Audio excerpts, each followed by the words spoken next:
I didn't think it was possible, but Pokémon Detective Pikachu is the best video game movie ever made.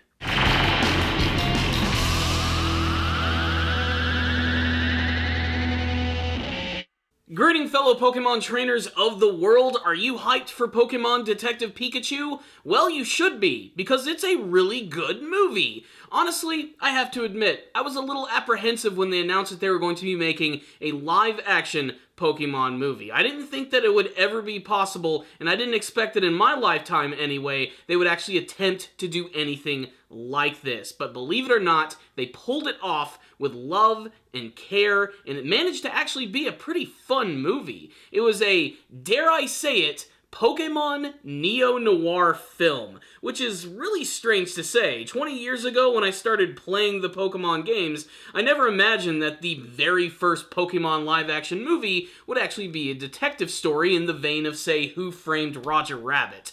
But they pulled it off, and all thanks to the amazing crew. This film was directed by Rob Letterman, who's worked on a number of very popular films, like Shark Tale, Monsters vs. Aliens, and of course his most recent very popular work, Goosebumps. And honestly, considering the movies that he's worked on, I think Detective Pikachu was the type of movie that was right up his alley. A family-friendly adventure starring one of the most popular franchises in the entire world. So I'm just going to go ahead and give a quick rundown of the story, and right after that, I'm going to have to jump into spoilers because I have got to talk about some of the amazing surprises in this film and what it meant to me as a Pokemon fan to see these characters on the big screen. So if you've seen any of the trailers for Pokemon Detective Pikachu, it pretty much gives you a good idea of what the entire story is all about. The main character of the story is Tim Goodman, played by Justice Smith. The only thing that I actually recognize this actor from is from Jurassic World 2, where his entire shtick in that film was basically screaming like a little bitch running from monsters.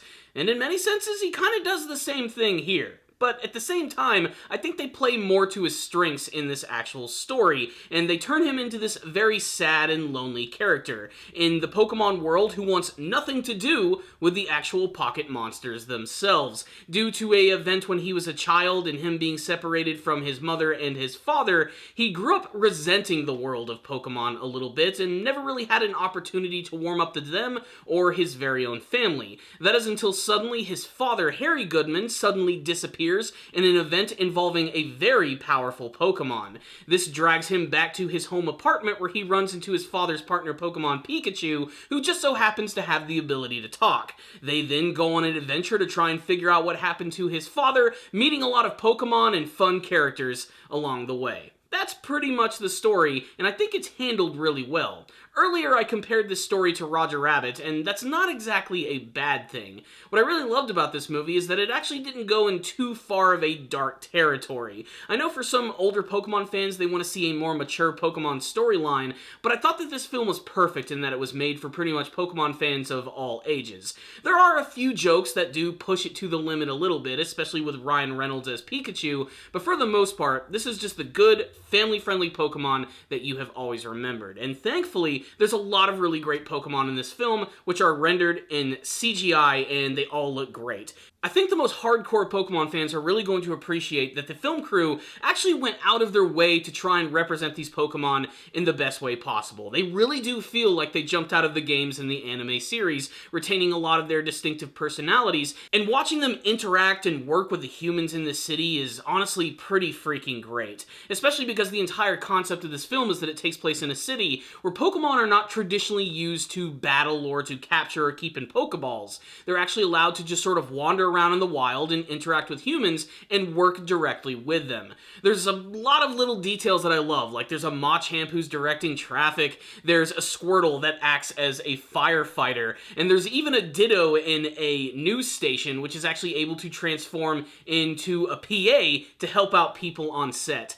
It's little details like that that make me realize that they did their research and their homework on trying to represent these Pokemon in the best way possible, and most importantly, they look good and instantly recognizable. I can't tell you how many times in this movie that I got excited just to see my favorite Pokemon. Gengar in particular, I was really excited to see. He's my favorite Pokemon of all, so to actually see him in live action was pretty incredible. So yeah, the movie does actually work as a nice mystery story. There's a twist at the end, which does sort sort of seem a little ridiculous and over the top, but honestly it does kind of work in the world of Pokemon, and if anything, it gives us an excuse to see as many Pokemon as possible in a big flashy action scene.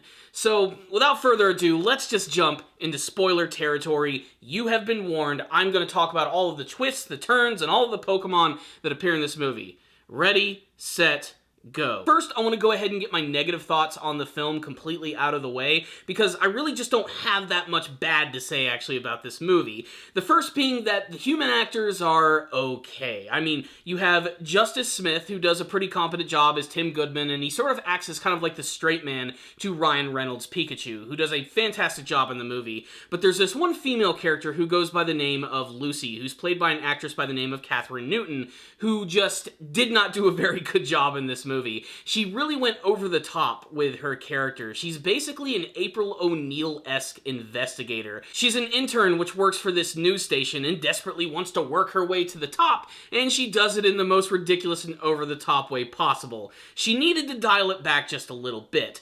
Thankfully, she does have a Psyduck with her all the time, which sort of saves all of her awkwardness. And considering that Psyduck is one of the most awkward Pokemon of all, that actually kind of ended up working in her favor. The only other complaint that I had about the movie is that, and this is going to be kind of a stretch here, I didn't think that there were enough variety of Pokemon. And don't get me wrong, there are a lot of great Pokemon in this film, and the good thing is, they don't just focus on one single generation, they manage to pick and pull Pokemon from all different types of games and generations from the Pokemon series. The problem is, the crew looks like that it actually came up with an idea of how many Pokemon they wanted to put in the film, and they just sort of kept recycling them over and over again. While it is really cool to see all of these Pokemon interacting with the people in this world, in the background, and just being a natural part of the world, you end up seeing the same ones all the time, and it does come across as a little lazy. I don't think I've ever seen so many Loudred, Bulbasaur, and Charmander in my life. I mean, I understand why they did it. CGI is expensive, but I was kind of hoping that I would end up getting to see just a little more variety. That being said, there are still a number of Pokemon in this movie, and the fact of the matter is, if you're a big fan of the Pokemon series, someone out there is going to be disappointed. They're not going to see their favorite Pokemon. I got lucky because a lot of my favorites just ended up being in the movie, but your experience may differ if you're hoping to see, like, a Muck or something. It doesn't appear in the film. As for the actual represented Pokemon here, like I said, there were a lot of standouts. First, let's talk about Pikachu, who honestly, of course, is the star of the movie. His name is in the title, and he's voiced by Ryan Reynolds, which I think is appropriate. I mean, we all have to admit Ryan Reynolds is a really charming son of a bitch, and he brings a lot of that to Pikachu. And the big twist at the end of the film, I'm going to go ahead and get into this right now, is that the main reason that this Pikachu can actually talk to Tim Goodman is because this Pikachu is actually his father. Due to this crazy event involving Mewtwo, Mewtwo was able to transfer the actual, like, body and consciousness of Tim's father into Pikachu, but he also gave him amnesia. So he actually didn't realize that he was his father until the very end of the film, when eventually we do get to see Ryan Reynolds return as Tim's father, Harry. And Ryan plays it really straight here. A lot of the times he's over the top and quipping all the time, but he actually dials it back during this moment, which I actually thought was kind of appropriate and makes sense as to why Pikachu is such a ridiculous and goofy character. He has amnesia and he's running off the wall because he's a freaking electrified Pikachu. The good thing about Pikachu, though, is that he is just adorable. One of the cutest damn characters that I've ever seen on screen. Everyone in my audience was just oohing and awing every single time he was on screen. And luckily, a lot of his jokes managed to hit home. Sometimes there are a few misses here, but they did a really good job of making him a really fun character, and he didn't get annoying at all. That was going to be like one of my biggest things. I thought that it was going to get really annoying with Ryan Reynolds being Pikachu, and honestly, I wanted even more of him by the very end of the film. As far as the other Pokemon go, I didn't expect the movie to just immediately open up with Mewtwo. That was awesome. I absolutely love Mewtwo. Again, one of my favorite Pokemon, easily my favorite legendary Pokemon, and Mewtwo happens to be integral to the story. There's this evil organization which is actually like harnessing Mewtwo's power to create this drug which is called R, which makes Pokemon go wild and insane and get really powerful. And the main villain of the film, who's played by Bill Nighy, who I always remember from Shaun of the Dead, he's actually the main villain of the film. They make it seem like he's actually the good philanthropic hero, but of course in the big twist he ends up being the bad guy. And his entire plan is that he wants to inject his consciousness into Mewtwo and take over his body and make all Pokemon and humans fuse together into one single entity. It's really strange, and his main motivation behind this is that he's wheelchair bound and he's getting old and dying, so his plan is just to take over the body of an extremely powerful Pokemon, a Pokemon which simply will not be contained.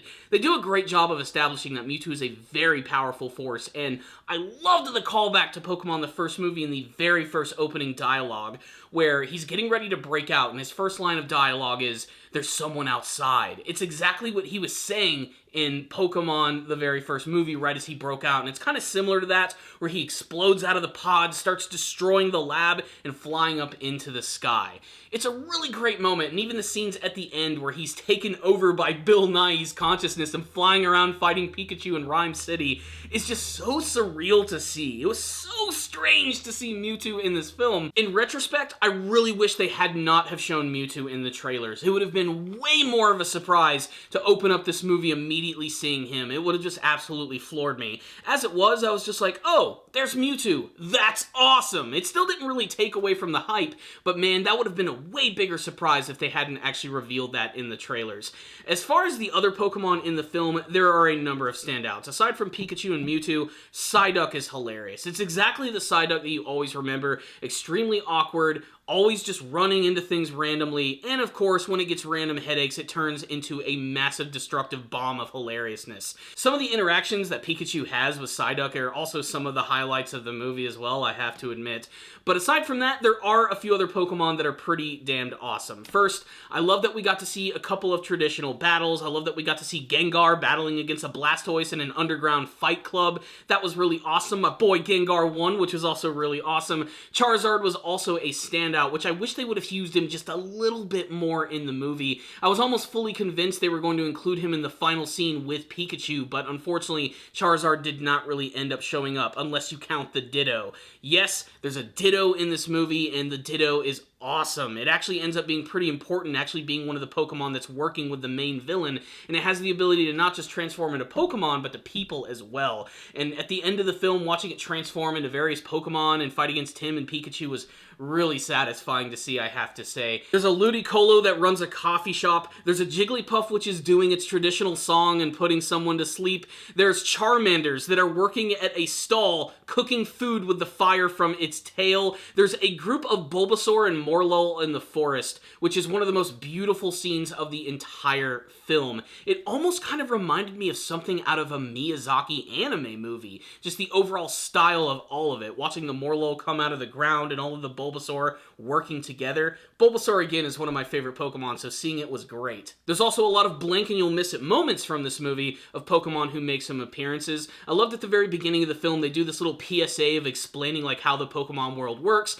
where people actually battle each other, and they even show this one shot of this scientist who's actually surrounded by all of these Totodile. We even have this really great scene in a massive Pokemon stadium of this trainer who kind of looks like an older version of Red from the games getting ready to go into battle. And seeing that overall image of that stadium and all the fans cheering and a big battle getting ready to happen, it makes me want to see another Pokemon movie that goes in a more traditional route. As of course, this story is taking place in a city which doesn't involve battling and capturing Pokemon. Although the very first scene of the movie, right after Mewtwo, does involve a classic scene of a character trying to capture a Pokemon. Tim and his good friends are actually trying to capture this Cubone in the middle of this forest. And again, it's a great introduction to the actual series and showing what it's all about. We get to see a Pokeball thrown, trying to capture a Pokeball. The Cubone breaks out and starts attacking. It's just so perfect. That's what I loved about this movie. Even though it's a live-action Pokemon thing, and it could very well be just like a spin-off of the franchise, it actually feels like it could be a part of the entire canon universe. It feels like it fits in the world of Pokemon. That is what is so fantastic about this film. Not to mention that if you are just a big fan of the games itself, there are so many callbacks to all of them. Some of them are throwaway lines, some of them are background elements, and some of them are just little details that I know that the director and the crew working on this just nailed. There's a scene where Pikachu is getting pet by Lucy, and he says, "Sweet Mother of Arceus," which is, of course, a play on the Sweet Mother of God. Arceus being the god of the Pokemon world. It's little things like that that are absolutely amazing. They even mention that Mewtwo was last spotted in the Kanto region over 20 years ago, when the games actually came out. It's details like that that absolutely sell this movie. There are so many other moments that I honestly cannot talk about all of them, and like I said, so many other Pokemon that made great appearances. Trico, Greninja, Audino, all of them just worked so well in this movie. There's even a fantastic scene where I didn't even think they were going to use this Pokemon, freaking Torterra, the fully evolved form of Turtwig. Seeing this Pokemon is awesome, because this might be the biggest Pokemon that's ever appeared in the entire franchise. These scientists who are actually creating this drug actually genetically engineer Torterra to be absolutely massive, and this thing is literally the size of a mountain. It's like a kaiju out of the Godzilla movies. It is insane. It also answers that question as to what that giant mountain thing was in the trailer. It just so happens to be a group of really big Torterra. Guys, I'm just kind of gushing about this movie at this point. It was just charming as hell. Really exciting. Pikachu worked so well and was one of the cutest things I've ever seen. The Mr. Mime stuff was hilarious. It worked so well. It had the entire audience in stitches the entire time, and I really love that they played up the fact that Mr. Mime uses barriers, because they had a lot of fun with that in the big interrogation scene with him, where it looked like he was afraid of actually getting lit on fire by Tim, because him and Pikachu were playing a little good cop, bad cop. I loved Ken Watanabe in this movie. I think he was severely underused, however. I love that he's the lieutenant of this police station, and his partner Pokemon is a Snubbull, who manages to be really cranky and cute all at the same time. There's a scene with Tim getting licked by a Lickitung on a train. Just, wow, they got the Pokemon to work so well in this movie. I cannot sell it enough. So let me just go ahead and wrap this up. This is Detective Pikachu. It's the very first live-action Pokemon movie, and it works on every single level. Some of the acting is a little over the top and not all of the jokes hit at home, but as an addition to the Pokemon franchise, I think it's entirely worthy, and it's going to open the floodgates for more live-action Pokemon films in the future, and definitely that is something that I want to see. And like I said, I think this movie was tailor-made for hardcore Pokemon fans. Just the ending credits are incredible. How it actually shows us a Game Boy screen, leading into a lot of amazing artwork of all of the Pokemon that appear in the film in that classic Ken Sugimori art style. We even get to see all of the characters drawn up as anime versions of themselves. Really, guys, this was just such an amazing film. I really loved it, and it had no right to be as good as it actually was. Like I said, it has a few problems, but for the most part, this was just a fun, charming Pokemon movie, which is why I'm going to give it a 4 out of 5, and you guys definitely need to check it out. So you heard my thoughts about the film. If any of you did see Pokémon Detective Pikachu, tell me what you thought about it in the comment section below, and what you hope to see from the future of the Pokemon franchise. Do you want to see more live-action movies? Do you want to see the continuation of Detective Pikachu, or do you want to see a more traditional Pokemon story about a young trainer going on an adventure, beating gym leaders, fighting Team Rocket, and saving the world and all the Pokemon that live in it? And if you did see this movie, did you have any favorite Pokemon that had appeared in it? Any favorite scenes? Let's just get a discussion going about this film in the comment section below. So thank you all for watching this review. I'll see you all next time, and as always, gotta catch 'em all.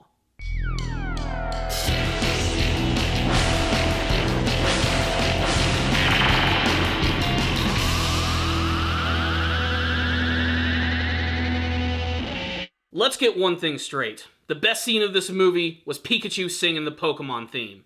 You know that was epic.